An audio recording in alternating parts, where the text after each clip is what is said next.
प्यारे भैया बहनों, जीएलआर एजुकेशन में आप सभी का स्वागत है। आज मैं आपके लिए कक्षा 10 एनसीईआरटी के जो मैथमेटिक्स का रियल नंबर हमारा वास्तविक संख्याएं हैं, पिछली वीडियो में मैंने आपको एक्सरसाइज 1.1 बताई थी। आज मैं आपको 1.2 एक्सरसाइज कराने जा रहा हूँ। कौन सी एक्सरसाइज है? 1.2। इस 1.2 एक्सरसाइज में मैं आपको एलसीएम, एचसीएफ इसके बारे में बताऊंगा। आपने छोटी क्लास में पढ़ा होगा एचसीएफ। एचसीएफ का मतलब होता है हाईएस्ट कॉमन फैक्टर। हाईएस्ट बड़े से बड़ा, कॉमन कहते हैं उभयनिष्ठ, फैक्टर कहते हैं गुणन। तो जो बड़ा से बड़ा फैक्टर होता है उसे कहते हैं हाईएस्ट कॉमन फैक्टर, एचसीएफ। इसे हम महत्तम समाप अपवर्तक भी कहते हैं। ठीक है। दूसरा होता है हमारे पास एलसीएम। एलसीएम का होता है लोएस्ट। इसमें क्या होता है, अगर हम दो या दो से अधिक संख्याएं हमें दी हैं, हमें उनका एलसीएम निकालना है, तो प्रत्येक संख्या में से कम एक अंक आना जरूरी होता है। किसी भी संख्या का कोई अंक ऐसा नहीं होना चाहिए, कोई फैक्टर ऐसा नहीं होना चाहिए जो एलसीएम में ना आया हो। तो इसे कहते हैं लोएस्ट कॉमन फैक्टर।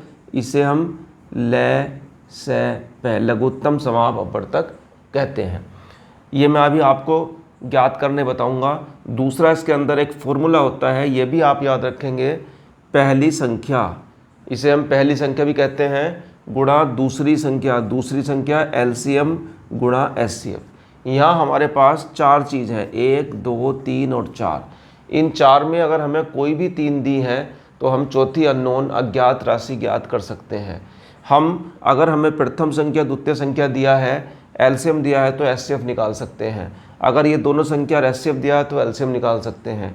यदि एलसीएम एचसीएफ दिया है तो हम दोनों का गुणनफल निकाल सकते हैं। मतलब चार चीज़ में से अगर तीन चीज़ दी हैं तो हम कोई सी भी अगर तीन दी हैं तो हम एक को ज्ञात कर सकते हैं। कहीं कहीं क्या होता है, हम एलसीएम एचसीएफ बहुपदों का भी निकालते हैं। बहुपद, तो बहुपद में जो चर होते हैं उनके व्यंजक लिखे होते हैं, उसमें अलग अलग फॉर्मूले चलते हैं। तो वहाँ हम प्रथम संख्या द्वितीय संख्या ना कह के उन्हें प्रथम व्यंजक और द्वितीय व्यंजक भी कह सकते हैं। तो मैं आपको इसके आधार पर बताने जा रहा हूँ, ध्यान से देखेंगे। जो कक्षा 10 में आने वाले छात्र हैं वो सभी लोग अपनी पढ़ाई शुरू कर दें और हमारे आने वाली सभी वीडियो को सब्सक्राइब करते रहें और समय समय पर देखते रहें। एक क्वेश्चन नंबर इसमें 1 दिया है। क्वेश्चन नंबर 1 में हमें कुछ मान दिए हैं, मैं आपको बता रहा हूँ।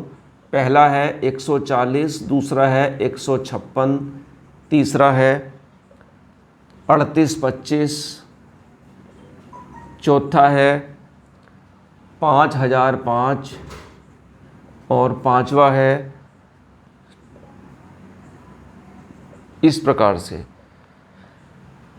तो क्वेश्चन नंबर 1 में लिखा है कि निम्नलिखित संख्याओं को अभाज्य गुणनखंडों के गुणनफल के रूप में लिखिए। अर्थात हमें इन दी हुई संख्याओं के फैक्टर करने हैं, और फैक्टर भी कैसे करने हैं? अभाज्य। अभाज्य से मतलब होता है कि जिस संख्या का अपने अलावा कोई दूसरा फैक्टर केवल 1 हो सकता है। जैसे 5, तो 5 का फैक्टर 5 गुणा 1, तो 5 का कोई भी फैक्टर नहीं होगा, केवल इसके साथ 1 हो सकता है।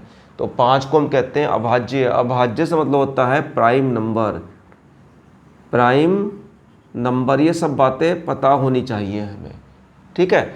तो करना कुछ नहीं है इसमें, हमें केवल इन्हें हल करना है। मैं एक आध बता रहा हूँ आपको, बाकी आपको घर से करना है। जैसे 140 है तो 140 के फैक्टर करने हैं।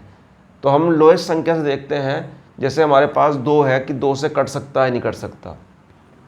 तो 2 से कटेगा, 2 सत्ते 14 है। फिर 2 से कटेगा, फिर ये 5 से कटेगा, फिर ये 7 से कटेगा।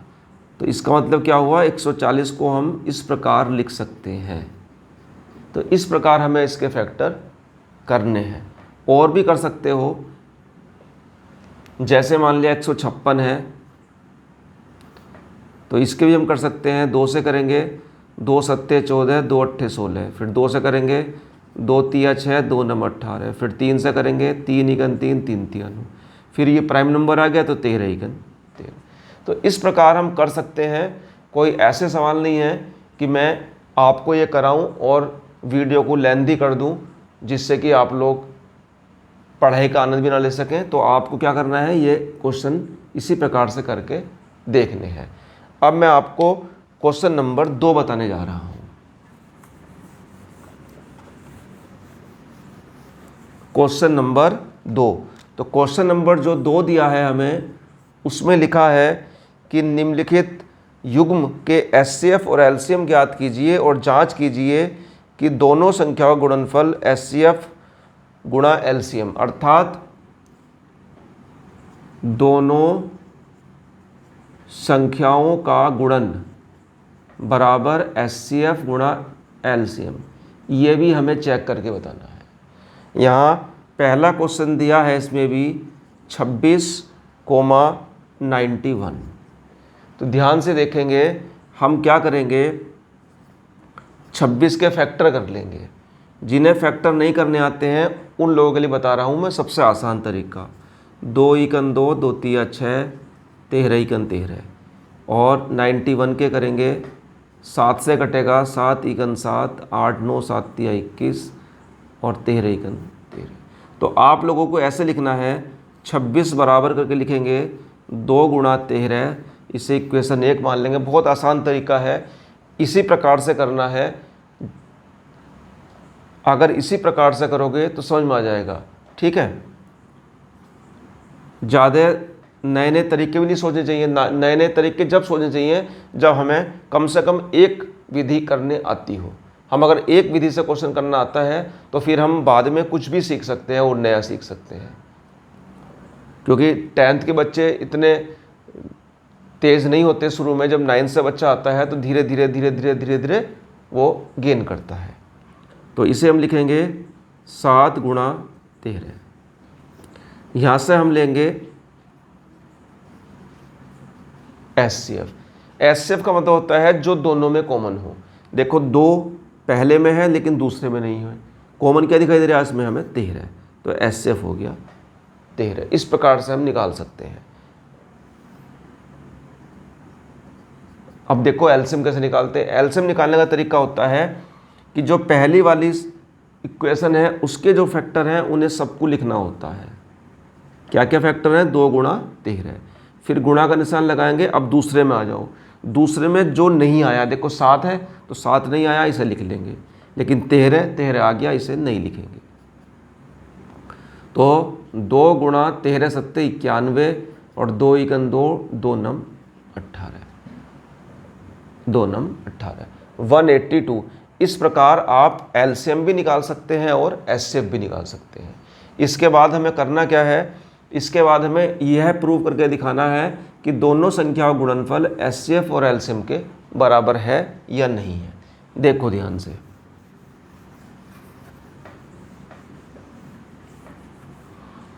सबसे पहले हम लेते हैं दोनों संख्याओं का गुणनफल। दोनों संख्या हमारे पास थी 26 गुणा 91। क्या संख्या थी, 26 गुणा 91। तो 26 गुणा 91 को अगर आप देखेंगे तो इसकी मल्टीप्लाई कर लेंगे, इस तरह से करेंगे। चाहे मल्टीप्लाई कॉपी पे कर लो लेकिन गलती नहीं होनी चाहिए।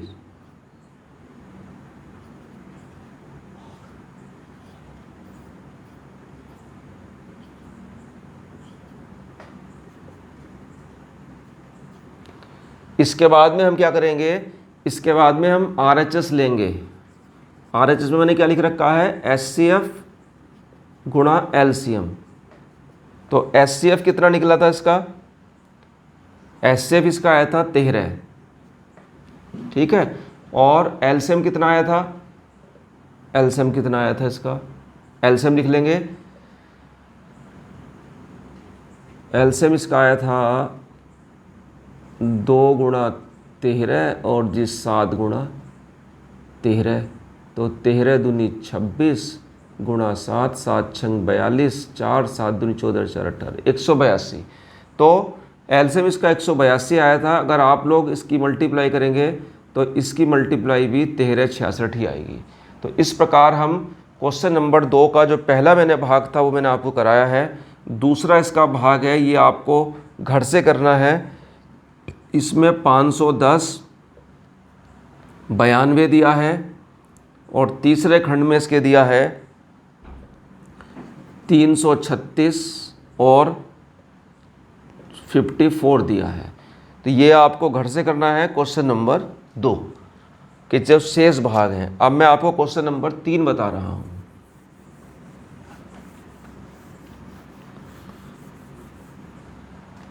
क्वेश्चन नंबर 3 में लिखा है, पहला भाग दिया है इसके 12, 15 और 21। हमें अभाज्य गुणनखंड विधि द्वारा एलसीएम और एचसीएफ ज्ञात करना है। तो 12 के फैक्टर करेंगे, 2 दूनी 4 तिया 12। और जैसे मैंने आपको पिछले क्वेश्चन में बताया है उस तरह से भी आप फैक्टर कर सकते हैं और ऐसे भी कर सकते हैं। 15 के हम फैक्टर कर लेंगे, 5 तिया 15 और 21 के हम कर लेंगे 7 तिया 21। इस प्रकार करेंगे और करने के बाद हम एचसीएफ लिखेंगे और देखेंगे इनमें कॉमन क्या है। देखो 2, परंतु 2 यहाँ नहीं है तो कोई फ़ायदा नहीं 2 से। 2 फिर यहाँ 2 नहीं है, कोई फ़ायदा नहीं। फिर 3 यहाँ है, 3 यहाँ है, 3 यहाँ है, तीनों में 3 आ रहा है तो 3 इसका एचसीएफ हो गया। एल से मैंने आपको बताया था निकालना, वैसे भी निकाल सकते हो। तो एलसीएम के लिए पहली वाली इक्वेशन को पूरा उतार लेंगे, दूसरे वाले में जो नहीं आया, देखो 5 नहीं आया, उतारो, 3 आ चुका है, तीसरी में 7 नहीं आया, तो 2 दूनी 4 तिया 12, 12 पंजे 60 गुणा 7, 7 छंग 42, 420। इस प्रकार से हम एलसीएम और एचसीएफ निकाल सकते हैं। इसमें 2 भाग और दिए हैं जो आपको होमवर्क के रूप में करने हैं, 17, 23, 29 और 8, 9, 25। ठीक है, कोई भारी नहीं है। 8 के फैक्टर कर लेंगे, 2 गुणा 2 गुणा 2, 9 के कर लेंगे 3 गुणा 3, 25 के 5 गुणा 5। बट जो क्वेश्चन सेकंड पार्ट है, 17 के फैक्टर नहीं होते। 17 अपने आप में प्राइम नंबर है, 17 को तो आप 17 मल्टीप्लाई 1 लिख सकते हो। 23 को भी आप इसी प्रकार लिख सकते हो, 23 मल्टीप्लाई 1 लिख सकते हो, ये भी प्राइम नंबर है। और 29 भी प्राइम नंबर है, 29 मल्टीप्लाई 1 लिख सकते हो। जब आप इसका एचसीएफ निकालेंगे तो इसके एचसीएफ में केवल 1 मिलेगा आपको, तो इसका एचसीएफ क्या होगा, 1 होगा। ठीक है, इस प्रकार से आप क्वेश्चन नंबर 1, 2 और 3 कर सकते हो। जो नेक्स्ट क्वेश्चन है क्वेश्चन नंबर 4, वो और उससे आगे के जो क्वेश्चन मैं आपको नेक्स्ट वीडियो में बताऊंगा। और जिन लोगों ने हमारा चैनल सब्सक्राइब नहीं किया है, मैं आपसे रिक्वेस्ट करूंगा कि आप हमारा चैनल सब्सक्राइब करें, सभी भैया बहन जो कक्षा 10 के हैं, और हमारे आने वाली सभी वीडियो को लगातार देखते रहें, बीच में स्किप ना करें। और जो हमारी पुरानी वीडियो है, पिछली वीडियो मैंने बनाई थी, वो वीडियो भी डिस्क्रिप्शन बॉक्स में पड़ी हुई हैं, आप लिंक पर क्लिक करके देख सकते हैं। अगर कोई भी किसी प्रकार की समस्या है तो आप मुझसे भी संपर्क कर सकते हैं। मेरा नंबर भी यहाँ लिखा है 9837669134, अमित त्यागी। थैंक यू, धन्यवाद।